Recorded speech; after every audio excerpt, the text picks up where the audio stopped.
Assalamualaikum warahmatullahi wabarakatuh. Selamat siang anak-anak soleh-solihah. Siang hari ini kita agendanya bimbel bahasa Indonesia untuk siswa yang tidak bisa hadir ke sekolah. Baik Ananda soleh-solihah, mari kita awali kegiatan bimbel ini dengan membaca basmalah. Bismillahirrahmanirrahim.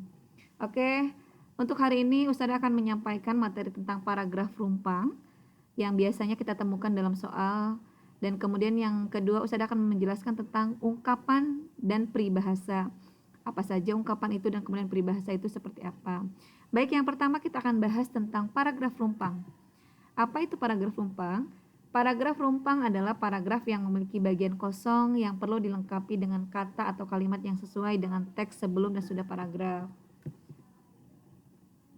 Kemudian cara melengkapi teks rumpang ya, gampang sekali. Yang pertama, bacalah teks dengan cepat, temukan topik permasalahan yang di dalam teks. Berikutnya, perhatikan kata sebelum dan sesudah bagian yang rumpang. Yang berikutnya, lengkapilah bagian yang rumpang tersebut dengan menghubungkan bagian sebelum dan sudahnya yang terdapat pada paragraf. Tentunya melengkapi bagian itu harus pilihan yang tepat, kalimat yang tepat, kata yang tepat. Jangan sampai tidak ada kesesuaian dalam pengisiannya. Jadi antara kalimat yang sebelum dan sesudahnya itu harus dibaca dengan baik, dipahami gitu ya, sehingga kita bisa mengisi bagian rumpangnya dengan baik dan tepat. Contoh melengkapi paragraf rumpang, Ustazah akan bacakan teks yang ada di contoh. Banjir sering terjadi di Indonesia pada musim hujan. Apakah penyebab sebenarnya? Bukan hanya titik-titik manusia yang menyebabkan banjir, melainkan juga faktor alam. Nah, kira-kira untuk mengisi bagian yang rumpang ini apa ya Kak ya?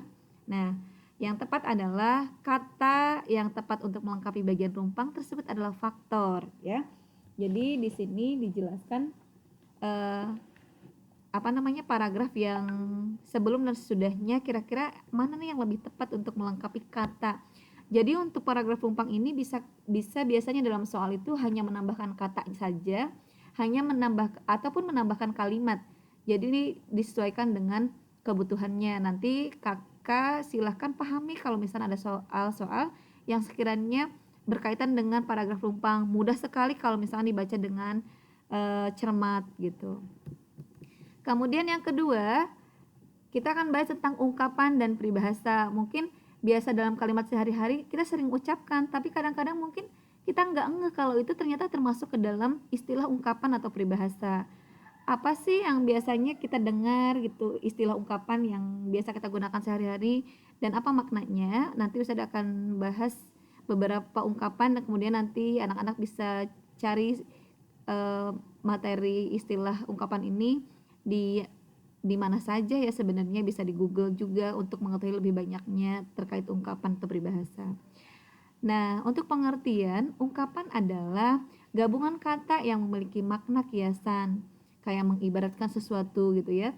Kita mungkin bisa menggunakan bahasa sederhana dengan bahasa sehari-hari, tapi kalau bahasa kiasan itu bahasa yang kayak ibarat, kayak perumpamaan gitu ya.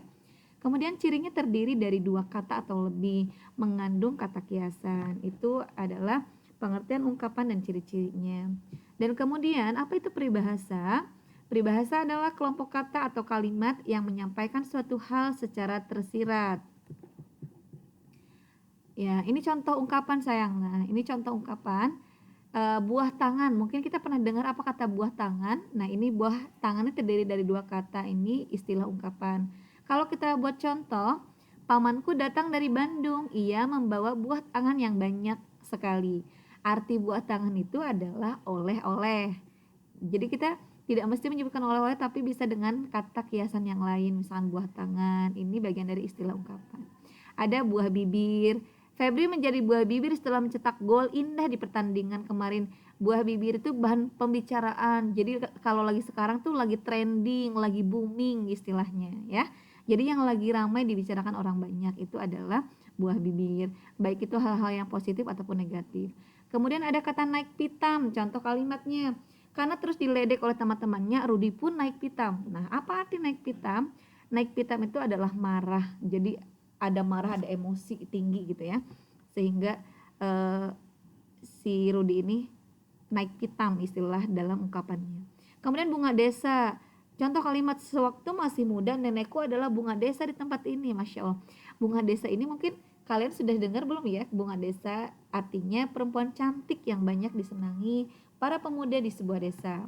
Kemudian yang terakhir ada rendah hati.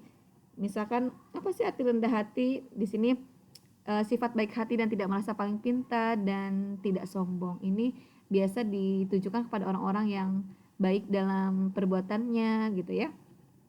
Rendah hati. Jadi anak-anak boleh bisa cari kata ungkapan lainnya kalau untuk menambah informasi bisa di mana saja ya.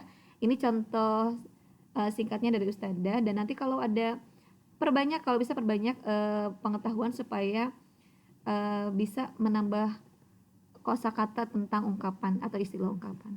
Berikutnya adalah contoh peribahasa ya.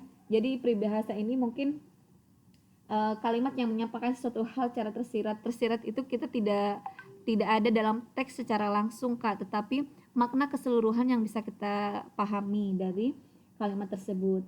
Hal yang disampaikan dapat berupa maksud atau keadaan seseorang misalkan, dan perbuatan atau hal yang mengenai diri seseorang. Nah, itu biasanya diibaratkan dalam sebuah peribahasa gitu ya. Nih contoh yang Ustadzah tuangkan di sini. Peribahasa yang pertama, berat sama dipikul, ringan sama dijingjing. Artinya adalah suka dan duka selalu ditanggung bersama. Jadi dalam kondisi duka, dalam kondisi suka selalu ditanggung secara bersama, tidak sendiri-sendiri. Biasanya ini bentuknya kelompok, organisasi gitu ya, ataupun keluarga juga gitu.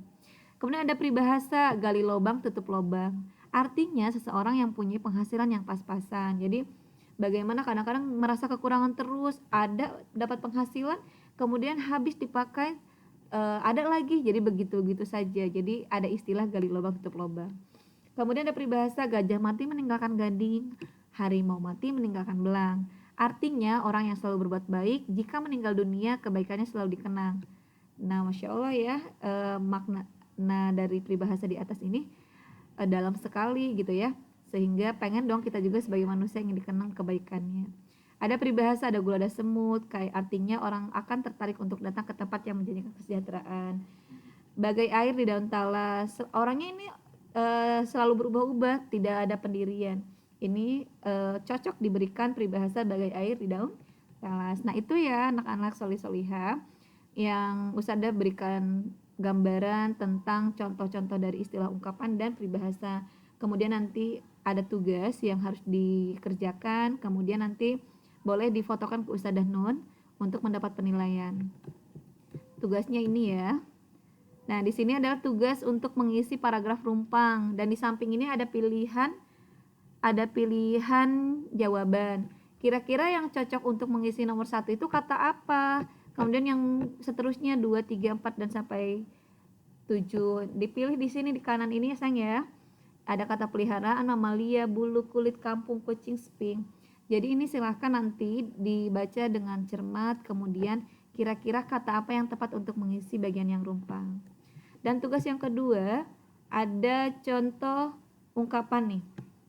Beberapa hektar lahan perkebunan di perkampungan itu habis dilalap si jago merah. Si jago merah itu artinya apa? Silahkan dijawab. Yang kedua, Ani seorang anak yang rendah hati di lingkungan keluarga dan teman-temannya. Arti rendah hati yaitu silahkan dijawab di buku tulis dan kemudian dikumpulkan ke Ustadzah untuk mendapat penilaian. Nah itu saja anak-anak soleh-solihah yang bisa Ustadzah sampaikan. Mudah-mudahan materi terkait bagaimana pengisian paragraf rumpang, kemudian istilah ungkapan dan peribahasa bisa dipahami, dan insya Allah nanti terus-terusan belajar akan nambah perbendaharaan tentang istilah ungkapan ataupun peribahasa. Tapi kalau bisa dari sekarang mulai mencari tahu apa sih peribahasa itu banyak tidak, boleh buka buku, boleh buka KBBI dan sebagainya. Oke, baik, demikianlah yang bisa Ustadzah sampaikan hari ini. Mudah-mudahan bermanfaat dan bisa menambah pengetahuan Anda semuanya. Mari kita tutup dengan hamdalah. Alhamdulillahirrabbilalamin. Jazakumullah khairan katsir. Wassalamualaikum warahmatullahi wabarakatuh.